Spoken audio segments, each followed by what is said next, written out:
News, सच जरूरी है। नमस्कार दर्शकों, ये है MNS न्यूज नेटवर्क और आप देख रहे हैं MNS न्यूज टीवी। मैं हूं आपके साथ प्राची। तो आइए देखते हैं आज की कुछ खास खबरें। एक नजर डालते हैं आज की हेडलाइंस की ओर। ज्योतिष के चक्कर में गंवाए 35 लाख रुपए, पत्नी का इलाज नहीं कराने पर फजीहत हुई है।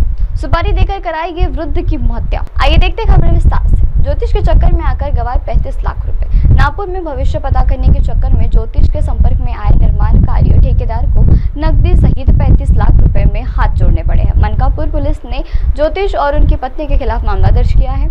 आरोपी शशिकांत विश्वनाथ जोशी है। उनकी पत्नी शिवानी जोशी प्रकाश नगर मानकापुर निवासी सागर करोकर निर्माण कार्य ठेकेदार है। शशिकांत ज्योतिष है और लॉकडाउन के दौरान अपना भविष्य पता करने के लिए सागर ऑनलाइन साइट से ज्योतिष खोज रहा था। इसी दौरान उसे जोशी का नंबर मिला।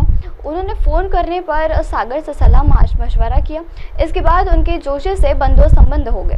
सागर कुछ दिनों से एक जोशी के पास तुमसे स्थित उसके घर पर भी रहने लगा। बाद में जोशी की पत्नी और बच्चों के साथ वह सागर के साथ ही रहने लगे थे। सागर ने बेडरूम के लॉकर में रुपए और गहने रखे थे। पैसों की जरूरत होने पर वह जोशी को भी रुपए देता था। 1 जून को सागर दादी की अंत्येष्टि में शामिल होने के लिए गया था। 17 लाख नकदी सहित 35 लाख के गहने गायब होने का पता चला। आइए बढ़ते अगली खबर की ओर। पत्नी का इलाज नहीं कराए जाने पर फजीहत की है। नागपुर में बीमार पत्नी का इलाज कराने की बजाय मायके में छोड़ने से संबंधित परिजनों ने दामाद पर हत्या का आरोप लगाकर पुलिस की नींद उड़ा दी है। यह घटना न्यू कामटी के रामगढ़ स्थित आनंद नगर में हुआ। पोस्टमार्टम रिपोर्ट के आधार पर पूछताछ करने के बाद सच्चाई का खुलासा हुआ। इसके बाद पुलिस ने राहत की सांस ली। 30 वर्षीय सरोज खान कैची छुरी पर धार लगाने का काम करता है। उसी के साथ 5 साल पहले 25 वर्षीय मुस्कान से उनकी शादी हुई थी। सरोज के अनुसार कुछ समय से मुस्कान बीमार चल रही थी। उसके उपचार के रुपए खर्च होने से सरोज तंगी में आ गया था। वह मुस्कान की बीमारी पर खर्चा नहीं कर सकता था। इसी बात पर मुस्कान का परिजनों से विवाद हुआ। इसके बर्ताव से मुस्कान ने परिजन सतर्क हो गए। उन्होंने 1.5 महीने पहले मुस्कान को उसके परिजनों के पास छोड़ दिया।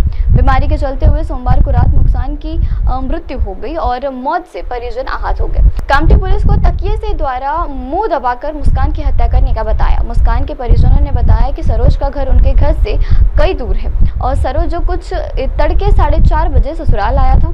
घर का दरवाजा खुला होने पर वह आसानी से भीतर चला गया। मुस्कान पलंग पर सोई थी। सरोज ने तकिया रखकर मुस्कान का मुंह दबा दिया।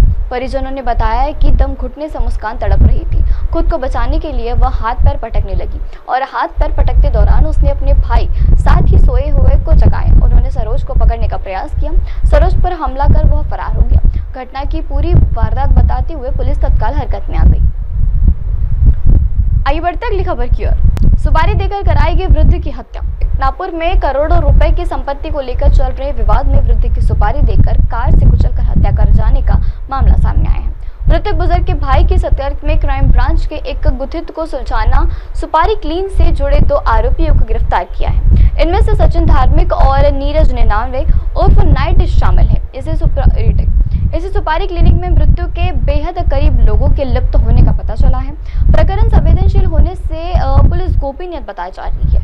मृतक शुभम नगर मानेवाड़ा निवासी 72 वर्षीय पुरुषोत्तम पुट्ठेवार है, जो सुपारी क्लिनिक की यह घटना 22 मई को मानेवाड़ा चौक के पास हुई। सूत्रों के अनुसार पुट्ठेवारी की 300 करोड़ की संपत्ति है। इसे लेकर विवाद चल रहा था। बताया जाता है कि कुछ समय से पट्टेवार और उनकी पत्नी शकुंतला बेटी योगिता के पास रहते थे। पट्टेवार की पत्नी का ऑपरेशन हुआ था। बेटे डॉक्टर मनीष ने मां को देखरेख करने के लिए उसके पास रखा था। सुपारी क्लीनिंग की घटना में 22 मई को हुई। पट्टेवारी बेटी के घर जा रहे थे। इसी दौरान मार्ग में कार से कुचलकर उनकी मृत्यु कर दी गई। अजमेर पुलिस ने दुर्घटना का मामला दर्ज किया। प्रकरण को ठंडे बस्ते डाल दिया गया। शासन में पकड़ जाने के बाद ही सुपारी देने वाले सूत्रधार के नाम का खुलासा कर सकता है।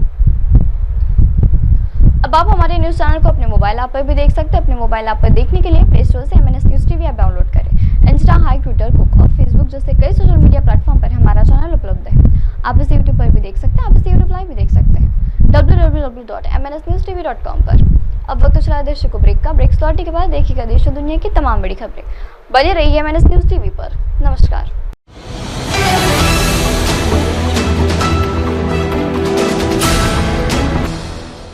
ये है MNS न्यूज नेटवर्क और आप देख रहे हैं MNS न्यूज।